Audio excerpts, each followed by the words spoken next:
Do you ever wonder why you're doing what you do in life? Do you wish that you could be really happy and passionate about what you do? Or maybe you already are and you want to expand in a different direction. Hi, I'm Barbara Ann, host of What the Why? I love what I do. A lot of that has to do with my story, my journey to this point in life. And guess what? Everybody has a story. So please join me for conversations with leaders from all walks of life about what they do, and more importantly, why they do it, how they found their core purpose, their passion, their mission in life.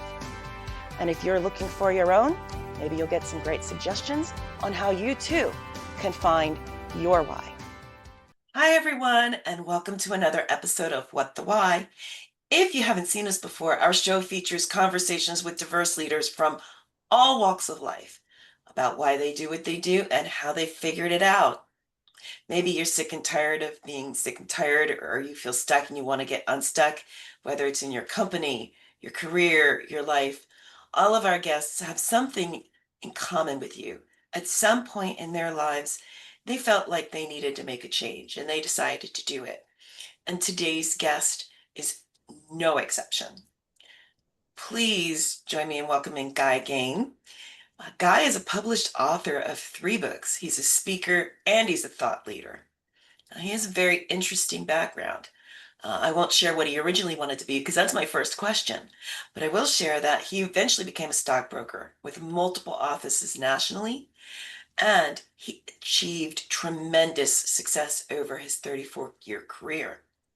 Toward the end of that career, he was accused of money laundering and mail fraud. And he's going to talk a little bit about how that came to be. Because like many people, he didn't do it. And I know there's a running joke about how people in prison didn't. No, I've known people. I've had the sad privilege of meeting a number of people who were actually innocent of the crimes that they were accused of.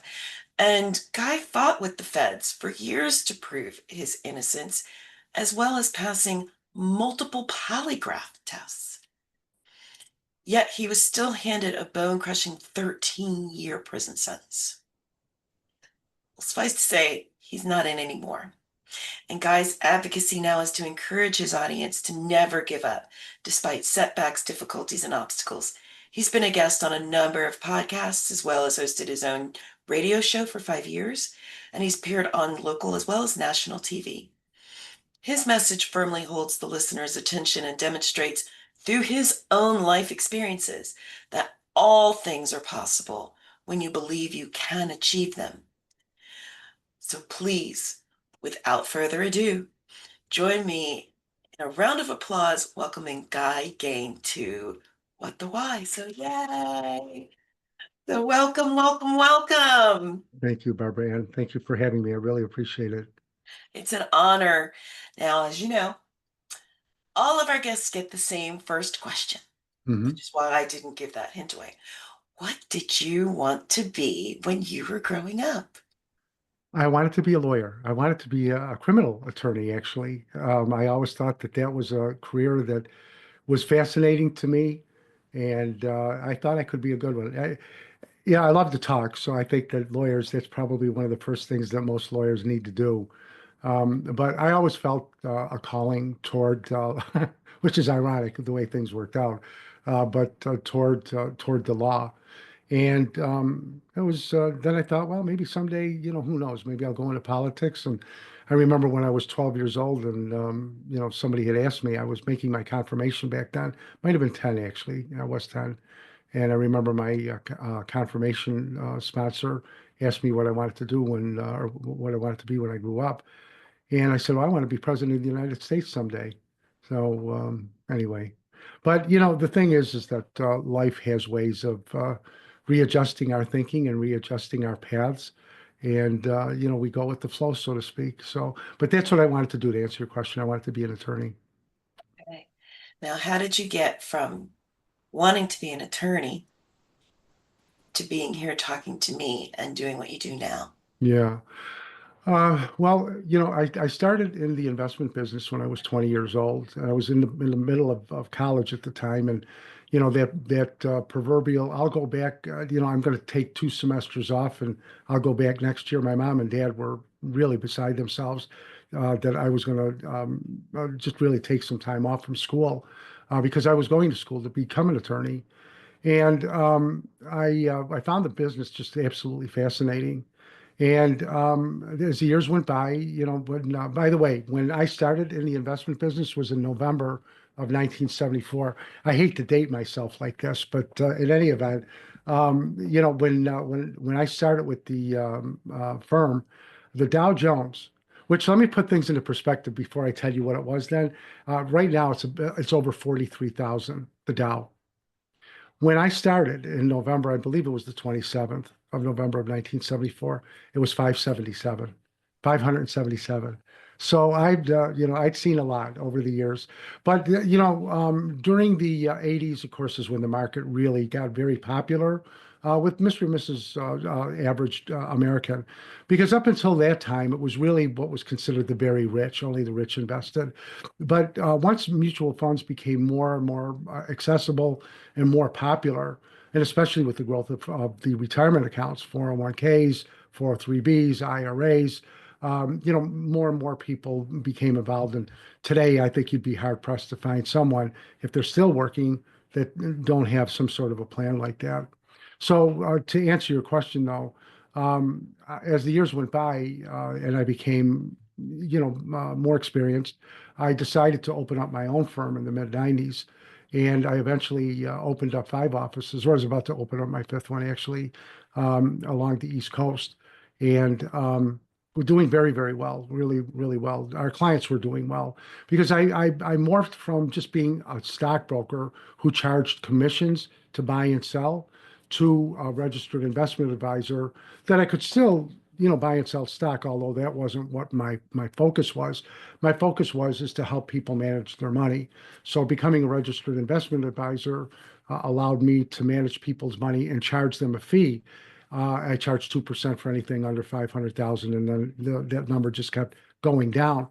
But I say this because it was a wonderful thing for me to do because, you know, a stockbroker makes money whether the client does or not. When you buy, there's a commission. When you sell, there's a commission.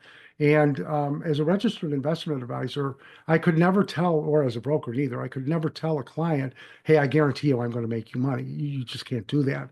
But as a registered investment advisor, what I could say and did say to my clients is that, yes, I charge you 2% fee, a yearly fee, but if I don't make you money, I won't charge you. I'll continue to manage your account until I do. And what I would do is review their account. And I had a very close relationship with all of my clients. And eventually I was bringing in brokers. I had, brokers that worked for me as well. And again, I'm giving you the thumbnail here, but Sure. toward the end of my career, I was never going to really retire, but I was definitely going to slow down, and my children were going to take over, and some of the other brokers there with some of the other offices. But we decided, myself and 2 other investment bankers decided to start another firm, another company. And a couple of our brokers that were working with us, and as we were building this company up, we were taking investment money in for operating expenses for the company, and what for this new company, I should say. And what happened is 3 of them, I didn't find out until unfortunately later, 3 of them had been lying and misleading clients and the investors. And when they got caught, they said that I told them to do that. And as you mentioned at the top of the show, I passed multiple polygraph tests, and the government, when they came after me, said that I was running a Ponzi scheme, which is normally what they say about financial guys. But they charged me with money laundering. They charged me with mail fraud, and I fought with the government for a long time, for years, and said I'm not going to plead to something I didn't do. Then, unfortunately, I found out, or fortunately, I should say, that I found out that if you go to court and you lose, that they sometimes, and usually, will sometimes double, maybe triple the amount of time that they were going to give you on a plea deal. And I was earning a great deal of money as a broker, and I gave a lot of money away to my brokers because I would give them business so that they could make money too. But God had blessed me with a great income, and I realized toward the end First of all, I was physically and emotionally exhausted. I just, I was literally spit at by people, literally pushed around Hmm. in stores from people, and I was a wounded animal. And the confidence, the pride that I had was long gone by that point. So when I really took a long, hard look as what was going to happen had I gone to court and really went to trial, I realized that the folks that are sitting on the jury, they're making 50, 60, 70,000, 80,000, whatever. I knew that the prosecutors would say, Mr. Gane, you were making X amount of dollars. That wasn't enough for you. You had to steal people's money. And these folks would hear that and Yep. think, well, how dare you? And I don't blame them. I mean, because that's the way we would think. Hmm. So I really did a lot of praying, and I don't mean that to be hokey. I really did a lot of praying. What should I do? What should I do? And I ended up, I mean, literally at the last minute pleading. And when I got sentenced, my judge sentenced me to 13 years, which was just unbelievable. And they knew I was innocent. They did. They knew that. And you know, but when these type of accusations go into the paper, which had happened that very first day that the government came into my office, my reputation that I worked so hard for over 34 years was instantly, if you can call 8 hours instantly destroyed. It was gone. And when you hear people steal money, and then the other, it's not funny, but the other angle was I was stealing from the elderly. It sounds, I guess it was a good soundbite, but it was pretty It tough to is. go Yeah, that's what ends up through. happening. I mean, it's interesting. I've learned a lot of things I never thought I would know, but simple things like having somebody appear in the orange jumpsuit versus appearing in regular clothes Oh because of yeah, the bias that automatically creates in the jurors' minds and things like that. yeah, And for sadly, for some, because I don't want to, denigrate all prosecutors, but right, for some, it's more about the win than anything else. yeah, Like they don't yeah, they just want to win. They don't yeah, care if they even have the right person. It's just about the win. And for the most part, that's not everybody, but there's elements of that in what happened to you. yeah. The prosecutor, in my opinion, is the most powerful person in the country, above the president, above anybody. I mean, they are the power because they can bring charges on anybody. And there's an old saying that they can indict a ham sandwich, and it's true. I mean, you could put something together, and when 24 people was, which is what a grand jury is, where a jury trial in court is 12 people, but the a grand jury is 24. When you have 24 people that hear the prosecutor and as the accused, you don't dare go in front of those people because you start getting cross-examined right then. Your attorney cannot help you, and they indict most everybody because again, I know we talked about this before the show started, but most people are brought up with that truth, justice, and American way. That well, maybe you didn't do what they accused you of, but you did something because they just don't arrest you for no reason. When in fact, the government themselves says 3 to 5% of the people that are housed in their prisons right now are innocent. And there's agencies that really are probably more accurate that say it's between 15 and 20%. Yeah. My experience has been, and I know you said this at the top of the program, that people go to prison and say, "Well, I'm innocent, I'm not guilty, I didn't do this," and so on. It was my experience that people fessed up and said, I did some stupid stuff I shouldn't have done. I did this, I did that, drug use, whatever the case may Sure. be. But when you're living with people 24/7, you can tell who is the innocent guy and who isn't. And I know I don't want to pretend that I'm judging anybody. I'm just doing that from observation. Sure. And I would find very, very few people, but if I knew about their case, I watch the way they behave. And there's a few that I know in my heart that they were truly innocent. Many people also in the white collar world get over sentenced and Mhm. some get real lenient and don't really get sentenced to what they should do. But don't get me wrong, there's a lot of bad people in prison. So Oh, absolutely. And but I also, like I said, I've met people, a gentleman I won't name him, but He was accused of killing someone that he definitely did not. Mm, There was witness, like there was alibis and witness. They did everything they could, and this person spent decades till he yeah. was finally had his sentence commuted. They Right. still haven't actually expunged it. They've just commuted it and Yeah. let him out. Yeah. Um, and what was really, really aggravating is when you have people who they know they didn't do certain things, but they can't appeal it because it's not, they didn't violate the procedure. A Right. lot No, of I know people exactly don't, what you mean. a lot of people don't realize that an appeal isn't really based on, oh, new information came to light. Hmm. An appeal of a verdict is really around, did the court somehow violate the process or the procedure? Right.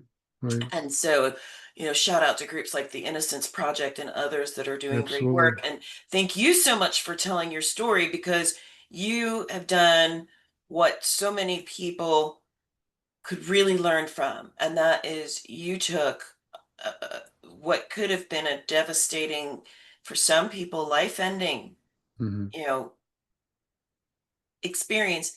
You turned pain to purpose Hmm. and you've used that to help others. So let's talk about that. Let's talk Okay. about Guy, who is now the one who does talks and works with Hmm. others and has written books.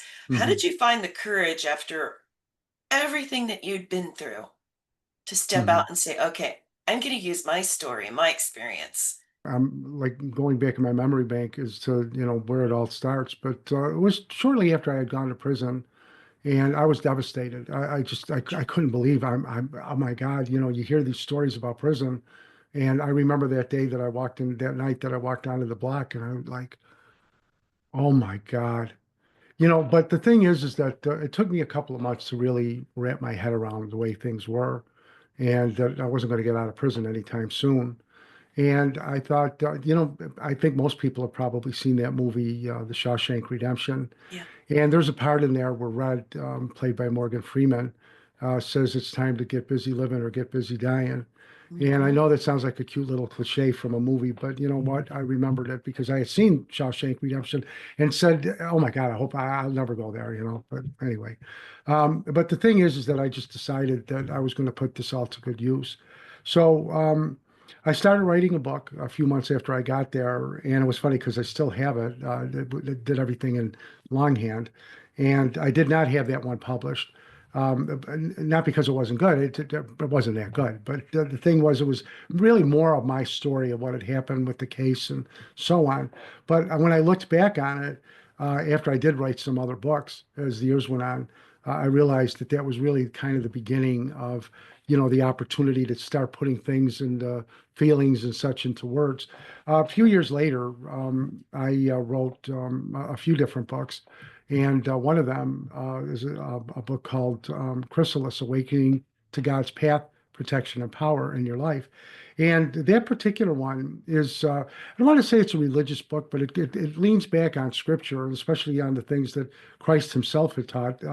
And for those of you who are Christian and into the Bible, over and over and over, Jesus kept saying, have faith, don't doubt, just believe.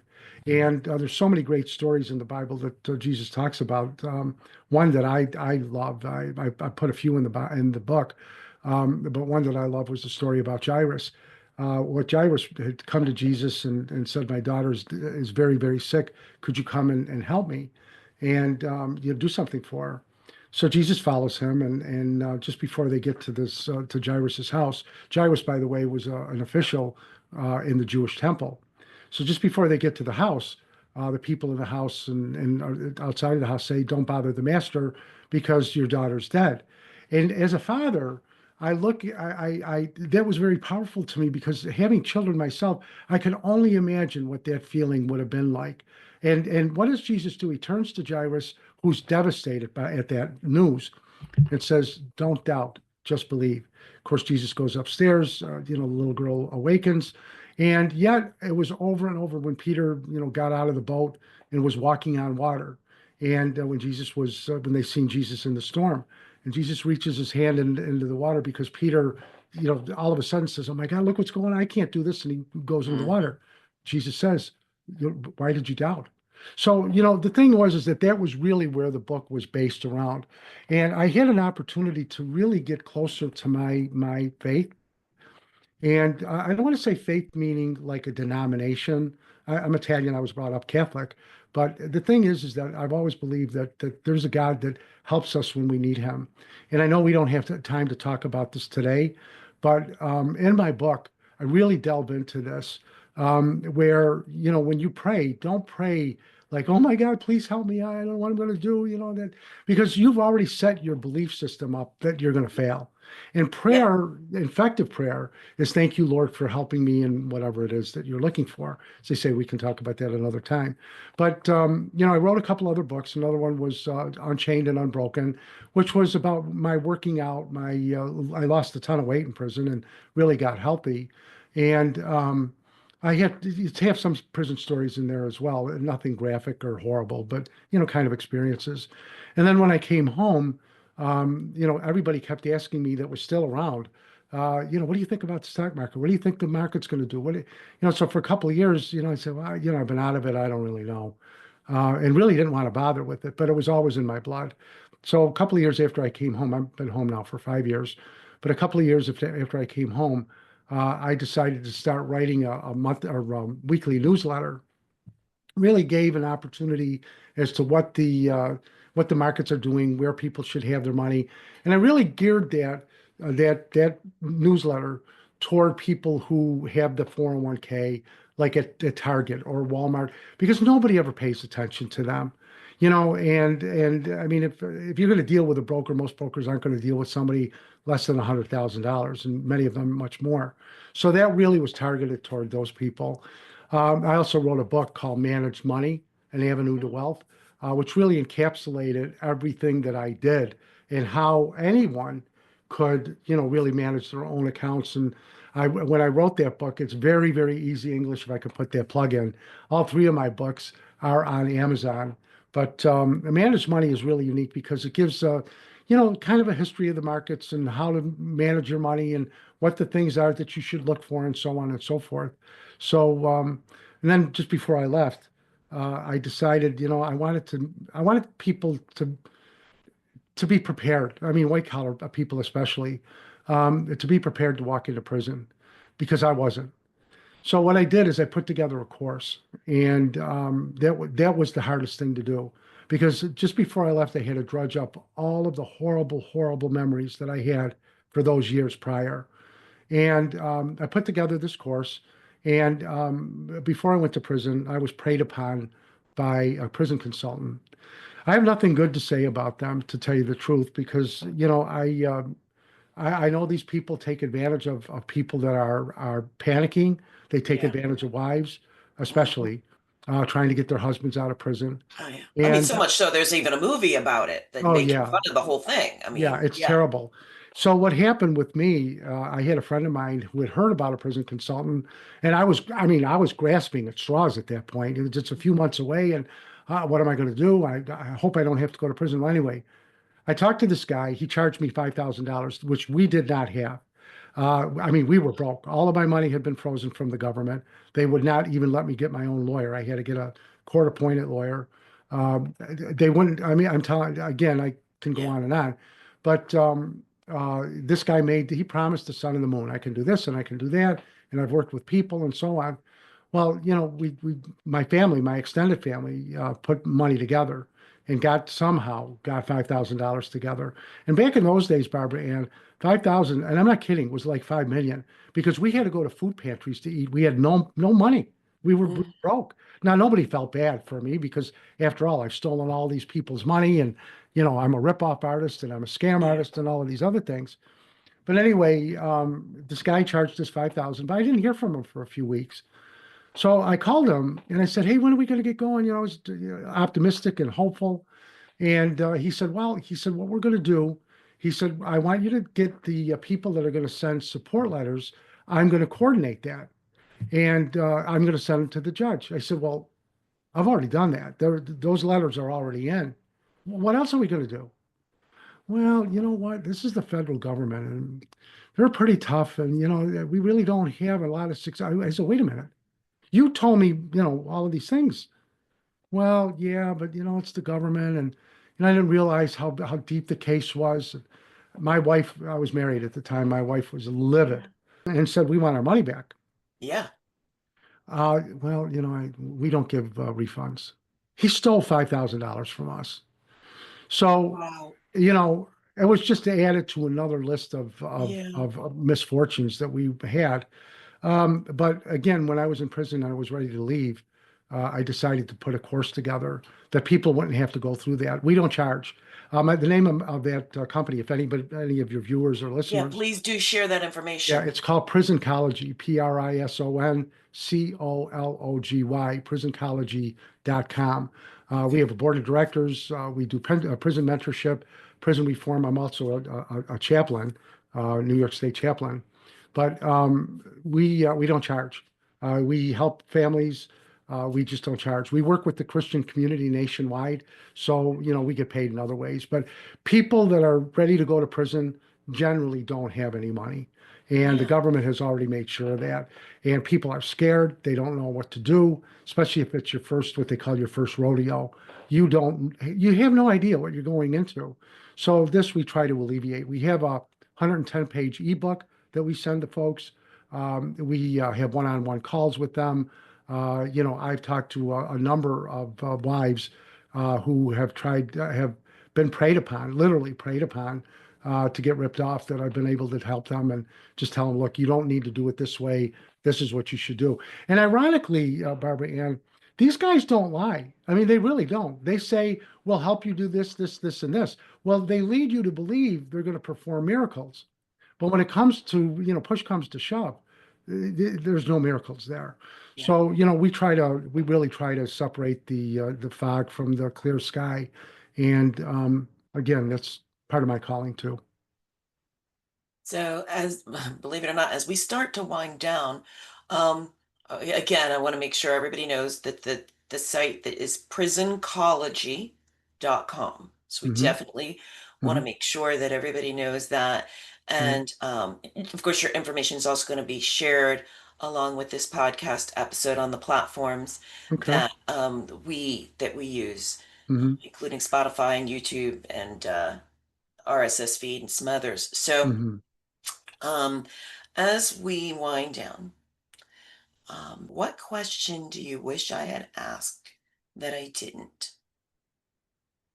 Yeah. How do you feel about all of this, Guy? Where are you right now? How do you feel about this right now? How do you Can I feel? answer that for you? Absolutely. My message to people, along with never giving up, and I'm the poster boy for that. I tell people I'm the guy that has been there and done that. And when I say that to people, I really have been there and I really have done that. Yeah, But I would say to people, forgive. No matter what people have done, what people have said. As I mentioned earlier, I had a couple of my brokers, which I understand. They were trying to, help themselves and not sure. get in trouble. So it's easier to just throw it upstairs and say, well, he told me to do it. Mhm. They have to live with themselves. And whatever, but they have to face God someday. We'll leave it at Yep. that. But, it's important to forgive, because if you don't forgive, people have a hold on you. I don't care what they've done to you. And I know if somebody knows somebody in their family that was murdered, or, whatever, a tragedy happened. I'm not going to sit here and say it's so easy. Don't worry about it. You'll get over it. It's not. It takes a long time. You raised your hand. You've been through things, Barbara Ann. I can only say work on it, but try to forgive people. And if you can, absolutely forgive them. Because if you do, you'll stop the hold Yep. that person or those people have on you. And I speak from experience. I don't dislike anybody. I don't hate anybody. I don't wish harm on anybody. I don't like what some of these people have done. Certainly don't like the judge that gave me 13 years, but I don't hate him. I don't dislike him.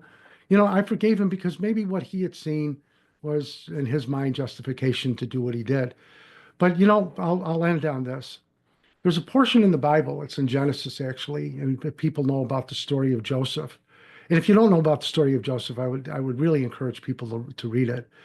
But Joseph says to his brothers who had sold him into slavery and expected him to die, his brothers finally at the end, came back unbeknownst. They didn't even know he was alive anymore. And Yeah. they were afraid when they found out that he was still alive and now he knew who they were. It's a beautiful story. It really is. But Yep. what does Joseph say? And I believe this with all of my heart. What you meant for evil, God meant for good. Yep. And I do believe that. And I've seen that. And I'm not trying to say I'm anointed because I'm not, but I'm just saying what people meant for evil, God meant for good. Yeah. And I guess with that, I rest.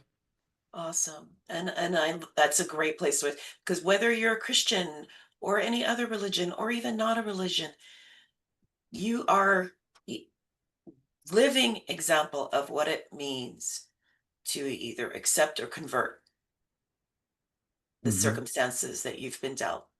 Right. And you turned that to purpose and have helped so many other people who wouldn't have been helped because you chose that path. And so Hmm. thank you so much for coming on, for sharing your Thank you for having me. story, Yeah. for being so honest and raw and transparent about what happened. Because there are people out there that can definitely empathize, if not even relate to what you've Yeah. experienced. And you look really good for the age that you didn't actually disclose. I'm 71. Yeah, no one would ever have guessed that. And don't pass the say that's just me. This is my mother and father, I guess, had good genes. So I was blessed. Awesome. Well, you definitely, no one would ever have guessed it. And clearly, you need those genes to keep going and spreading the Right. message to You help know others. what? If I would say this, Barbara Ann, that's one of the things I pray to the Lord. I do that I can stay healthy because the people that lost money, they lost a lot of money in our company because of this. And Yeah. my goal in life is everybody should get paid back. And that's my goal is to get everybody paid back. They should never have lost money. Oh, Awesome. Well, then we'll have to have you back when you can I'd love update us on to. that status. I'd love So, to. Yeah. all right. So, Guy, again, Guy can be reached at gainwisdom.com. He can be reached at marketwatch.gainwisdom.com. He can be reached at prisoncology.com. And is there anywhere else that you would say that would be easy for you to be found? I really my emails are all there on the different sites, Awesome. and all of the sites, everything that I do is based on helping others. I know that sounds hokey, No, but it's the truth. It's to help other people, and whatever you do, don't give up. No matter how bad things are, don't give up because that's the easy way. The only time you fail is when you give up. all right. All right. So thank you so much. And to all of the people out there who took the time to watch this really important conversation with Guy and our other podcasts. Thank you so much because you have so many different viewing choices these days and listening choices these days. So we really appreciate that you took the time to join us and hear our message. And we ask that if you found that this was beneficial for you, please, please, please, please, especially if you know someone who's experienced something like Guy or any of our other guests, please share this with others so that this message can get out to a broader audience.